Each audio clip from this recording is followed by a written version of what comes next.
And welcome everybody to the OEFC outlet, episode 9, January. We made it past to 2021 into 2022. Thank goodness for that.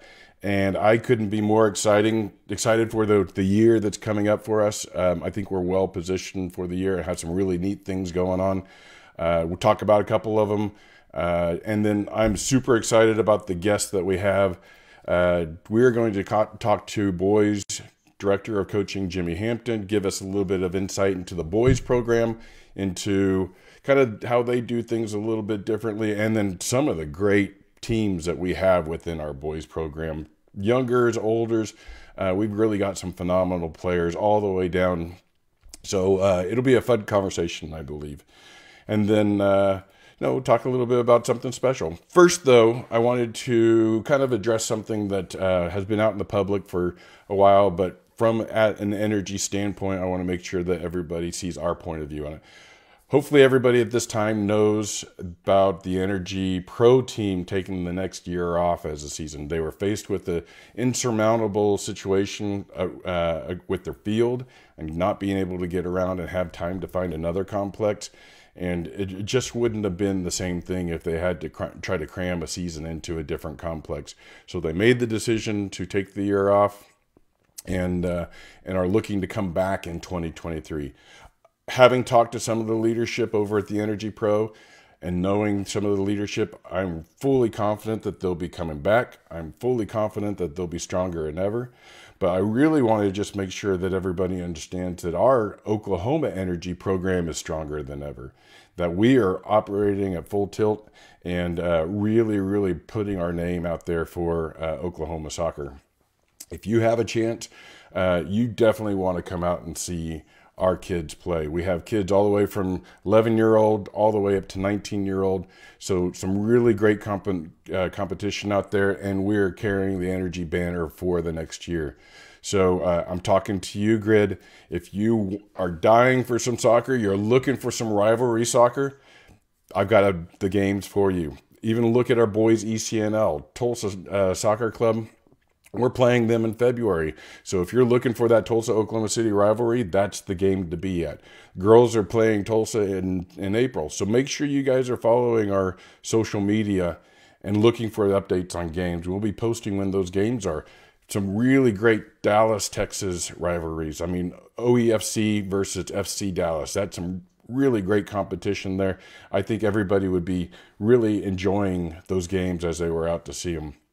Especially our boys, ECNL, I believe it's our 08 team, one of the best in the country. I mean, we are in a challenging division here, and they're top of the league. So if you want to see the Energy futures, you need to come out and see those 08 boys. Really, any of the Energy teams, come out and check out the youth that we have, because we're carrying that Energy banner better than anybody expected. So make sure you guys check out our schedules. Make sure you guys check out our social media and follow in Grid. I expect to see you guys in the stands. Next, let's talk a little about how people can help OEFC. So hopefully everybody knows OEFC is a 501c3 nonprofit, and we are very reliant upon donations and sponsorships. And so we have made it easier for everybody to be able to donate to the club. These donations go towards player scholarships, coaching education, special events, the general operating fund, and we couldn't give out more. We couldn't give out enough scholarships. We just need to be able to have the funding behind it. We've got over 1,000 kids in our program, and a lot of those kids are utilizing soccer as a way to be involved with the team and to shape themselves into better people. A lot of them struggle to be able to afford playing in our facility or in our program. So that's where your scholarship donations really help. So if you're interested in donating, we've made it really easy for everybody. Just go to our website, and then you'll pan down from our website and you'll see a donate banner and a yellow donate button. That's a PayPal donate button. Click on that and it'll bring up donation options, $50, $100, $200, or you can put in your own amount and then give us an idea of where you would like those funds to be funneled. The general operating fund, where we can, fulfill some of the expenses that OEFC has, or player scholarships, or that coaching education or special programs. So make sure that you guys take a look at it. Any donations we greatly appreciate, and we are very, very happy to have you guys are the power behind our club, and we couldn't do this without you. So thank you for that. Hopefully this makes a difference. Lastly, a little bit of insight. You guys are going to be the first to know this. Tryouts. I'm starting to get a lot of questions about when tryouts are. Obviously, everybody's trying to schedule their tryout sessions or their travel sessions for the summer, their vacation, and have been asking when tryouts are going to be. We've looked at all the calendars, looked at all the events, and decided that typical we go the week after State Cup. State Cup is a little bit early this year, so we will go a little bit early as well. So May 23rd through May 30th is the save the date for tryouts. We're going to do the older kids, U14 through U19, the first 4 days, and then we'll do the younger kids, U11, U13, the second 4 days. So jot this down, put it on your calendar, make sure that you guys are saving this, because you don't want to miss out. We'll look to open up training camp signups probably closer in beginning of March. But for now, make sure this is on your calendar, and watch our social media, check our website, just in case there's any updates or changes that happen between now and then. So really excited about it. Can't wait for that to happen. All right, now let's really get to the bread and butter of what we're wanting to do. Coach Jimmy Hampton, bringing him in here, and really looking forward to this conversation. Coach, you can go ahead and unmute there, and there you are. Coach, welcome to the OEFC Outlet. All right, Brian, good to see you. Good to be here. I'm hoping to check the ratings next week and see this podcast jump up into the top 10 across the country. So, I'm telling you. It's good. Thanks for having me today. Yeah, I mean, we may actually hit double-digit viewers because of this. So, I mean, that'd be an incredible thing. Yeah, there's a lot of people get in here to hear all the educational things, and maybe some others get on here and poke some fun at the educational things. But nonetheless, we expect the ratings to go up this week, to be fair. I'm still waiting for that letter from ESPN for me to be the next sports announcer, but I haven't seen it yet, so I guess I'm going to be doing this for a while. I tell you what, I think we just stay the process, and anything's possible, Brian. So it's good stuff, though. No, I think what's going on with the podcast is good, and in today's world with just everything digital and information and this and that, whether people watch it live or pick up on it later, it's just, I think it opens up a little bit of transparency and dialogue, and people can get a feel and a taste of what goes on, and maybe it spurs questions, maybe it creates questions of when they hear things, or it provides answers, potentially. So I think it's a great thing what you're doing, and again, thanks again for having me on today. Absolutely. So let's dive into your expertise a little bit. So you are director of coaching for the boys side of the program. Really kind of have some really great teams there, but give us a little bit of insight over the boys program and how you run it, and some of the coaches that are involved in the teams. Sure. Myself and Phillips has been doing this quite a long time. We were separate a while back, as an OKC and ESC, and came together as Oklahoma Football Club, and then Oklahoma Energy Football Club, and there's just been a lot of layers added throughout the years. So, first, very, very fortunate to work with Coach Phillips all these years as we've tried to work together to make boys, girls, just soccer better in Oklahoma to the best of our ability. As the club is, now kind of, as you move on, we've kind of, I don't want to say separate boys and girls, but as far as mine and his responsibilities, we've kind of streamlined those. Right. Mine more all on the boys' side, and his, albeit we still work together and talk daily, it seems like, about trying to, because the girls' success is boys' success and boys' success is girls. We want to make sure we maintain that. There's no rivalry there. But, on the boys' side, you mentioned it, we just have a lot of great talent. We've got a lot of great teams, a lot of great coaches. I just, you look at soccer and where we were and where we're going and where we've been. I don't know that we've really accumulated a better staff and the talent with every year, but going into the ECNL, one of the unique things or neat things for me is doing club in college. I see now things come full circle as I get further in my career. And so we look at the ECNL, and I know Cal Ocott's doing a great job with the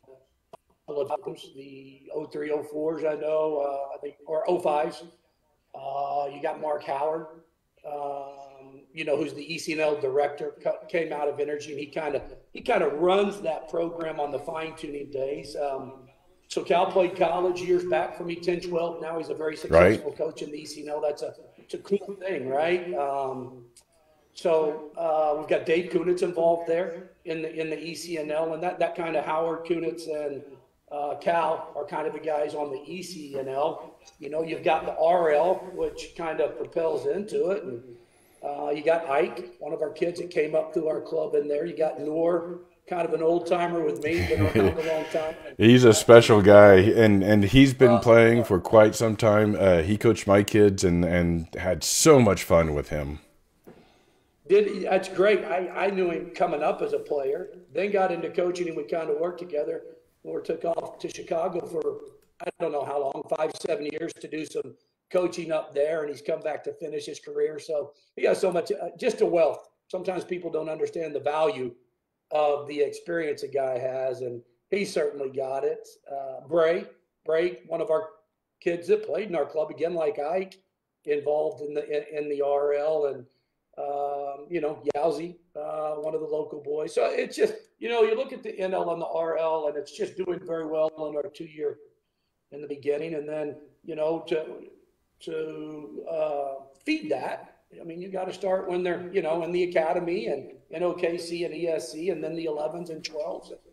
And so we've got the 10s and 11s, that are our babies. I'm involved with that group with Curry and Dree and Roberts and some other, fantastic coaches. You go down the 11s, and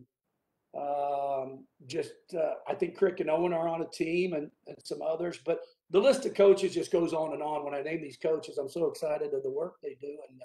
And then the generation of talent, Brian, is, man, it's phenomenal.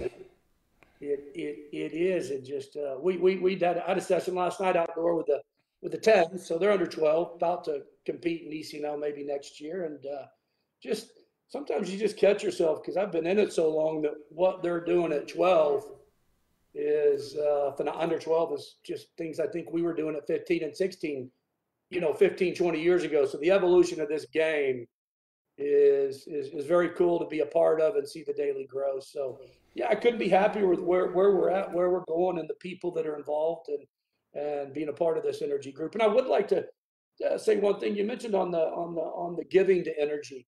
I'd like people to know that, I think sometimes when people give, because people are asked all the time in all avenues of life to give, right? And we know, times are tough or times are easier for people. I want folks to know you can designate it, and you are making a difference in the lives of young people. I think sometimes people, where's my money going? Where's this? And we want full transparency. We have so many kids on scholarship. We're more than happy when people want to give to 100% make sure that a young boy, young girl sees all of that and gives them more opportunity, Brian. So I think that was so important when you brought in there. But I want people to know they have that opportunity, and it doesn't have to, it's not going to my salary. It's not going to business things. They are directly impacting a young kid's life long-term. And we're so grateful for all those people that have given. Yeah, and you're exactly right, because, when people give, when we feed our scholarship program, our club gets better, and we're giving kids an opportunity. If you think about it, there's a lot of kids out there who just can't afford club soccer, so they're playing pickup soccer, going to a park or whatnot. But if we can back those kids and provide them the opportunities, we've seen kids who are in that position come through our club and then get college scholarships, and to be able to go on and participate in college, which may not have been a thing if they didn't come through our club and get the support from our membership. So spot on.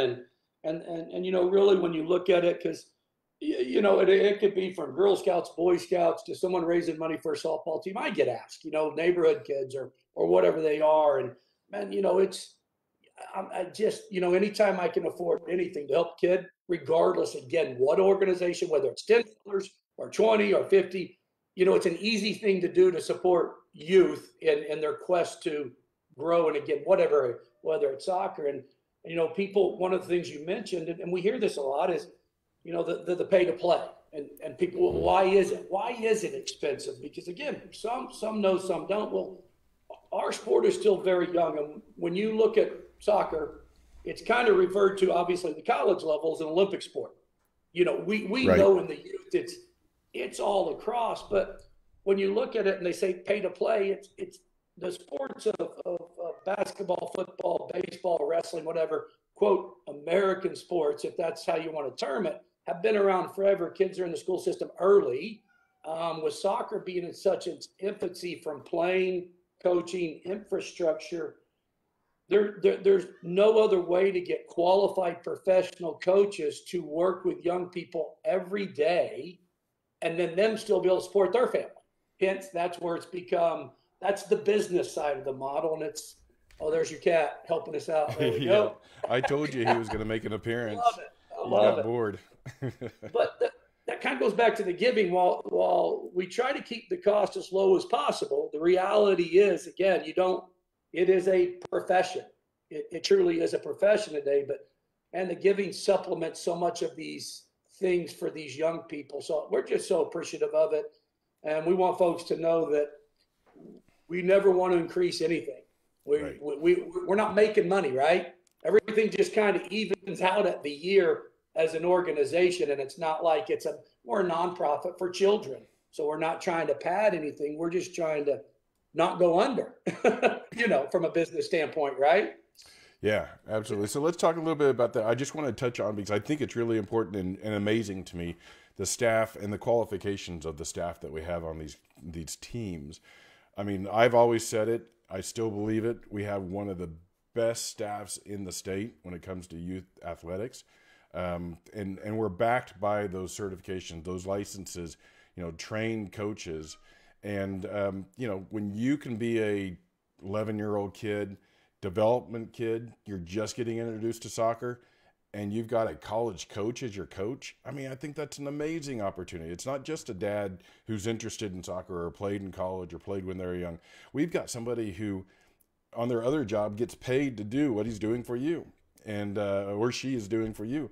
And I think that really separates our club out from a lot of other clubs that are around. So, can't agree more with our staff, and to have that experience, wisdom, the guys, girls that have been doing it so long. We don't just put them with the 18s. I mean, they're spread across, like you said. You got teams that under 11 are getting a college guy that has 15 years experience with an A license, whatever it might be. I don't remember, and I have to think back, I'm a little older, but I didn't have a club coach. I had a dad. Right. In my entire career. So, and I was fortunate enough, we had to figure out things a little bit more on our own, went on to play college, but I never had a paid guy, and we probably had very few players go on and play college then too. So you can see the parallels of it as the game has grown, the talent's grown, the coaching has grown. Now there's so many more players that are being developed to go on to the next level. Right. And you're right. That's a testament to our staff. I've been doing a long time. And from California to Dallas to Florida, we're all interconnected. I'm sure they'll all say the same thing. I wouldn't trade my staff with anybody. From Texas, I wouldn't. It's not, you got the license, you got the experience, you got the playing experience. But I think what separates where we're at are the people. So they bring all these great licenses and all this great knowledge, but then they do such a fantastic job with the young people where we actually see the application of what they're teaching when you go watch them play. And not to mention just in helping them develop as young people in a social environment. That's sometimes missed. Did you win? Did you lose? Fire this coach, hire this coach. And we got to look at that broad picture, and our kids want to keep coming back and playing. And I think that's a testament to the coaches. I agree. And in the boys program, you do something a little bit different. We've had it implemented for a year or two now, I believe. But you kind of do a transition phase between age groups, which I think is really interesting because it really kind of then focuses on development rather than, we'll call, just how much you like your coach or anything like that. Right, right. For us, it is the growth and development. And 10 years ago, we'd have loved to be, staff coaches in each age group, and every 2 years pass them on, right? People, well, why didn't you do it? Well, we didn't have enough qualified staff 10 years ago. Right. Again, it's a young sport, so it's taken a lot of time, not only from the infrastructure of the clubs, but in the coaching education, and to have enough quality coaches, because you've got to make sure when you're passing on every 2 years that the next layer has the ability as a coach to take the next layer player. And so it's taken us a while to get there. The boys program, as me and the group that I'm kind of quote working with, and the 10 boys, they were what we thought are very start to doing this. So we're all kind of in our second year with the 10 boys, Right. or under 12. You'll see us kind of all fall off this year and go down to the 12 2-year cycle, pass them on to the next. And our goal, Brian, I think we're going to be about 90% this year as we move into our next coaching slate of, again, if you have a kid and I happen to get him at under 11 and under 12, we're going to have 2 great years. I'm going to try to layer all the things we need. And then we're going to pass him on to the next coach who can then take what I've done and layer his next 2 years, pass him on to the next. So what you should probably be seeing on average on the boys' side, going to get a coach in the first 2, another coach in the next 2, the third. Kind of got 4 age groups in there, under 12, under 14, under 16, under 19. Yep. So most of our kids should now, through their career here, see 4 different coaches, once every 2 years. And some people, again, the best way I can correlate it is that you don't want your first grade teacher in 7th grade. Yep. You know what I'm saying? You don't. You want them to love their first grade teacher, and you want them to miss their first grade teacher, and then you want the same for their second and their third and their fourth. So we'll be on a 2-year cycle, but we can kind of parallel along the way it's done in school, which we think they've got it right? Yep, exactly. The way I look at it is if kids are wanting to go play in high school, wanting to go play in college, it positions them to be able to learn from a different coach rather than having one coach for 5 years and only getting one perspective. And then sometimes it can be challenging for a kid who's been with the same coach for a long time, all of a sudden go to college and now they're getting a different perspective. They're getting a different formation. They're getting a different, it's all different to them. And then their learning environment becomes challenged. So this prepares them earlier for those changes that we are all going to see. So it's very, very good statement you just made, because kids are resilient. The kids are easier to adapt to change, or a new teacher or a new coach, and learn easier than adults as we get older. It's harder for us. Yep. Kids, I mean, you're spot on with it. And so it's super important that as boys and girls come through our program, look, it's not the Jimmy Hampton way. It's not the Mark Howard way. It's not you know what I'm saying? Right. We all have layers to that. And so you're spot on. And I don't want them to know this is the only way to do things, because so many kids learn differently. Right. And so it's important we provide all those avenues, that we're not missing anybody based on having one coach. And you're right. We need our kids. It's important they know 1, 2, 3, even 4 different formations by the time they get out. Because if they play a 4-4-1-1 for 8 years of their life and they're so good at it, all of a sudden they go to college and their college coach runs a 3-5-2. Right. We've actually stunted their development. Well, we don't want to do that. We want to, as you want to use buzzwords, can our players meet the demands of the game? Right. And so by doing it this way, we think when they get to college, no matter what style coach, no matter what formation, we hopefully have developed them to meet the demands of the game and be successful. So we like this 2-year cycle. I think, again, we're going to be 100% within another year, where we're going to be about 95. People will see it with this year's slate, really. They'll see the 2-year, and here goes this group recycling. And so, again, we think it'll keep it fresh for the kids, fresh for the coaches, and just give them different styles. And again, everybody learns differently. So We think this is a big help. And the other thing it does is as they go from 11 to 12 to 13 and 14, this will help us never miss anybody, because Right. you've got a whole different set of eyes every 2 years, right? And we're not perfect. So, we might miss a kid every now and then, not on purpose or anything like that. But, every 2 years, you've got a brand new cycle of staff coming in. Man, we're just not going to keep missing it, if you understand that. So we think this helps that and make sure we don't miss any kid where they're properly placed. Yeah, exactly. Now, I had mentioned earlier about the '08 ECNL boys, but just to, like we talked about, we have some really phenomenal teams coming through our program. They're certainly one of them.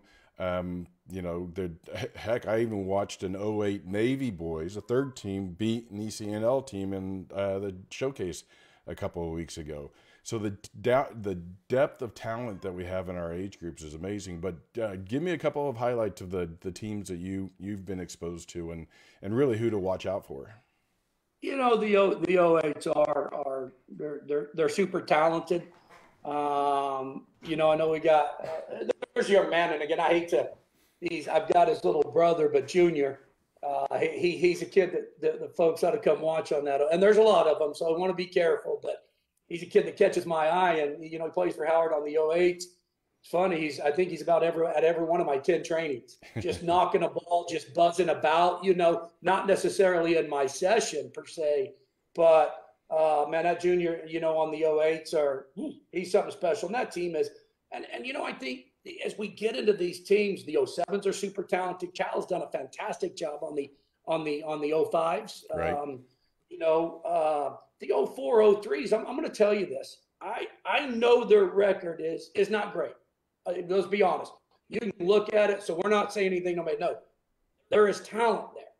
And so I think while we hope they're able to improve their record, they have 15 boys that can play college ball.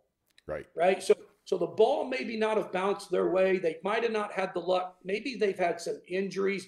So we've got to look at it a really broad spectrum. That the 04 people go, they're struggling with the record. I'm going, okay, they are, but 15 boys are going to play college. Boys play college if they want to. Why?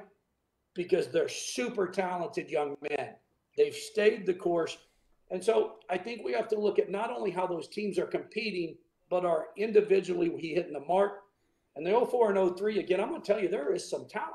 And people won't mention that team because you go, the record's not great. I'm going, forget the record. Wait till you see who's playing in the next couple of years in college. So we want those kids to understand the long-term process. And while we want to win and we want to be the top of the table, at the end of the day, if I'm 500 at their oldest year and all kids get the opportunity to play at the next level, I feel like we're successful. We want to compete to win, don't get me wrong. But I like that 04, 03 group. And I think people watch out for them as we finish up in the spring. I think they're going to finish strong. 08's having a great year. The 09's first year in it. So that's always how are we going to do? Because let's be honest, we got the Texas Giant down south.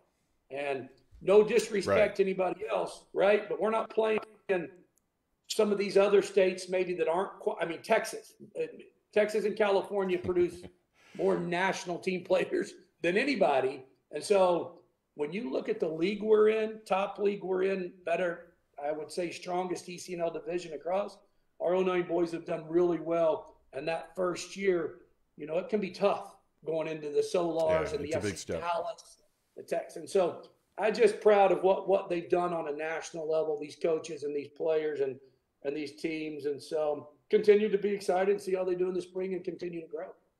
Yep. All right. So to finish up, I want to learn a little bit more about you. So obviously you got 3 kids, a wonderful wife.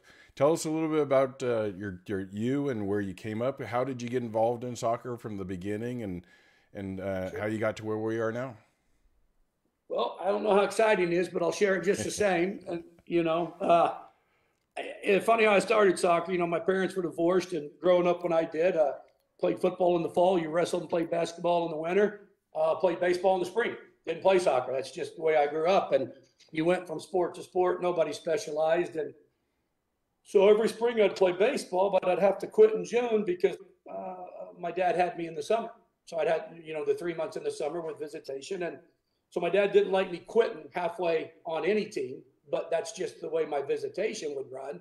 I have to leave my team in Tulsa to go join the summer league team where he led. And so I guess the next spring I didn't play in 5th grade. And then 6th grade, my mom brought a sheet of paper home. And she said, "You're playing soccer," because I had spring off now.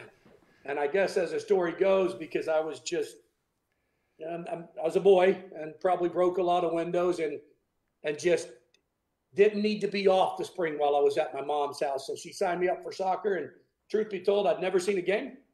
I'd never kicked a soccer ball in my entire life. It was just a rec team out of Tulsa Union there. And it was all about my mom keeping me busy so I didn't get in trouble until I went to play baseball. Well, I played it. And I was an athlete, of course, playing all these other sports, and I was the worst soccer player on the team.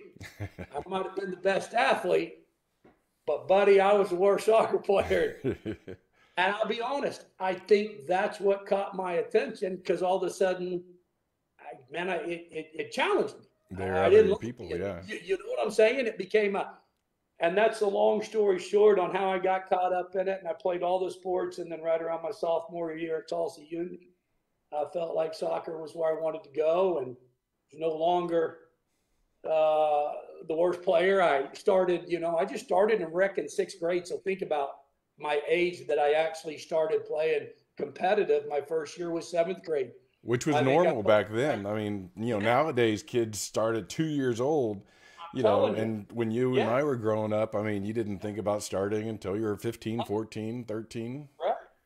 So I'm some rec player in 6th grade, never played. It was a parent coach, and it's like, "What position you play?" I'm like, "Well, I don't know. I don't know a position out here." And I think the first debate, they threw me in goal because I was an American athlete, right? That's what you do. Yeah. You throw a guy in goal. He's got, and needless to say, I ended up getting on the field and went on and played at Western Illinois for a few years. I graduated from NSU.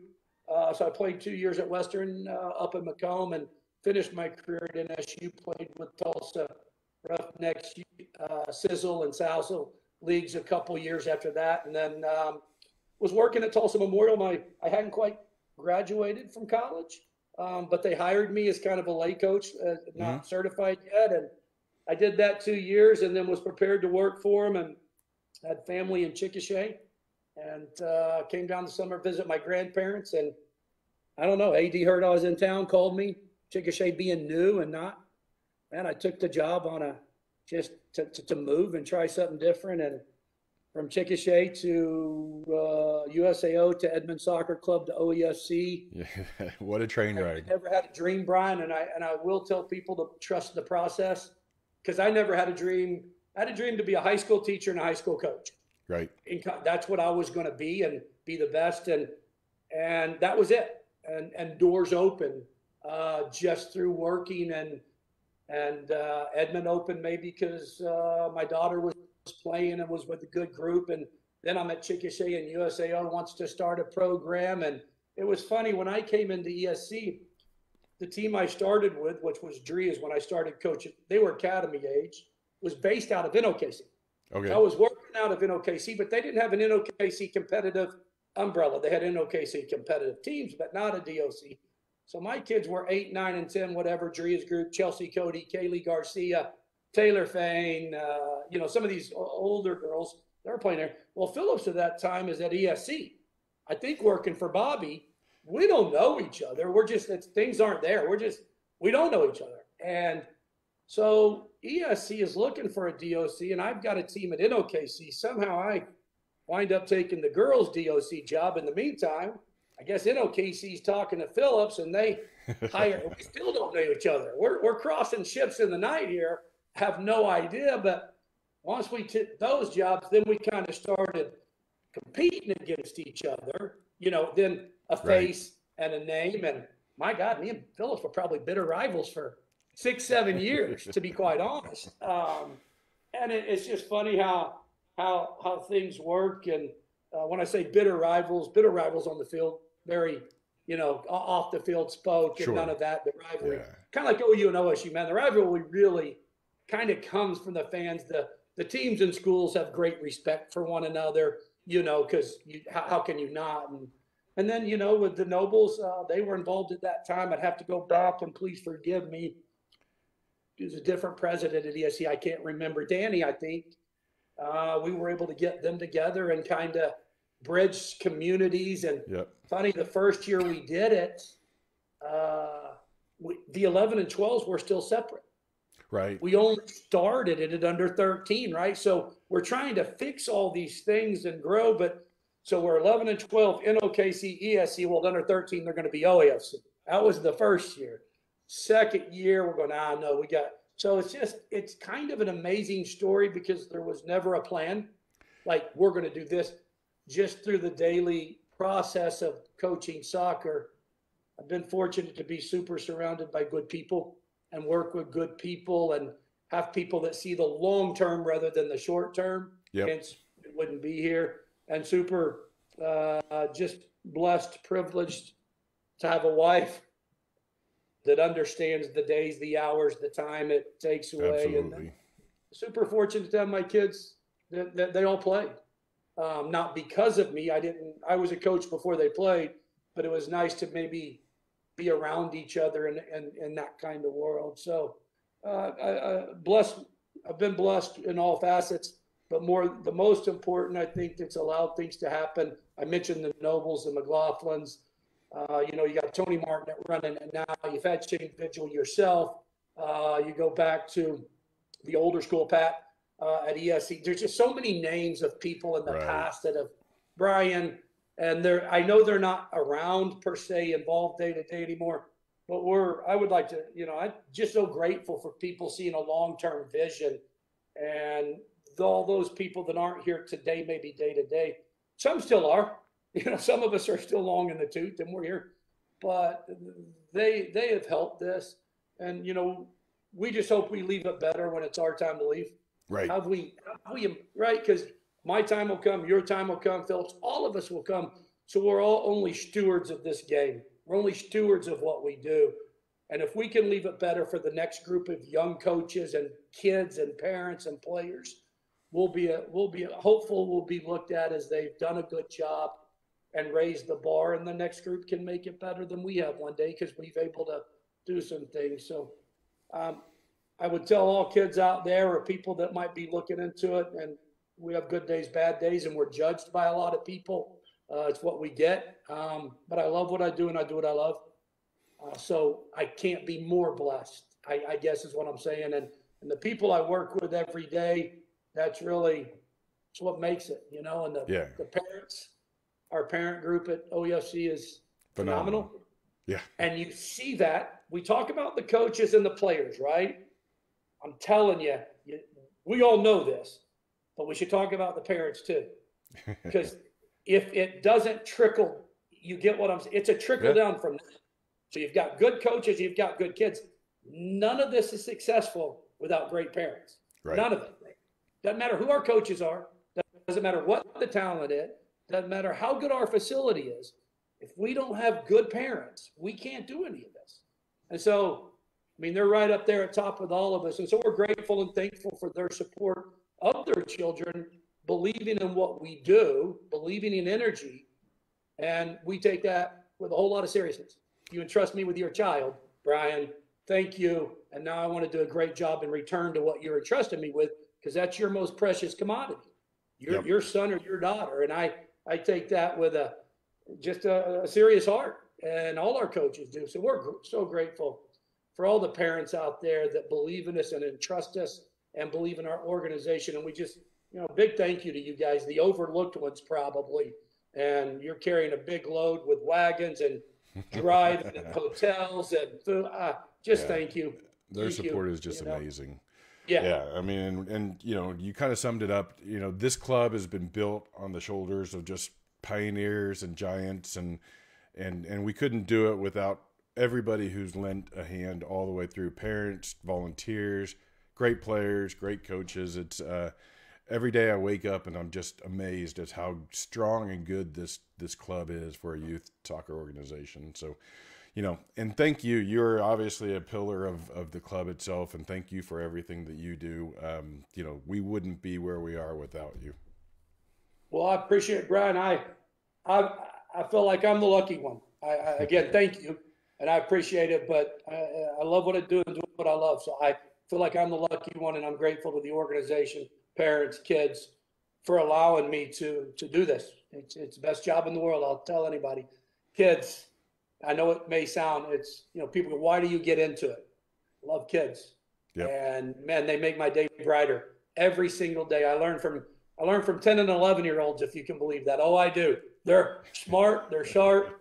And so I, just thank you to them, the kids. So, and I appreciate you having me on, man. I know I followed a lot of top name guys, so I don't know if I've lived up to some of those, Brian. Yeah. But we'll see. We'll see. Yeah, well, we'll check the ratings next week and see. But absolutely appreciate your time, sir. And again, thank you for everything you do.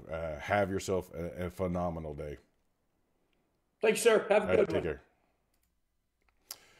All right, folks. So thank you, everybody. Do want to take an opportunity to say thank you to our sponsors, Provision Concepts, OSO, Chad Hemphill Construction, Squirtle TV, of course, Mercy Sports Medicine, and U.S. Fleet Tracking. Thank you guys for all your support. What you do for us is amazing, and we couldn't be where we are without you. So every day I wake up thanking my lucky stars for you guys. Folks, thank you very much for tuning in. I appreciate it. Have yourselves a great weekend, and we'll catch you on the pitch.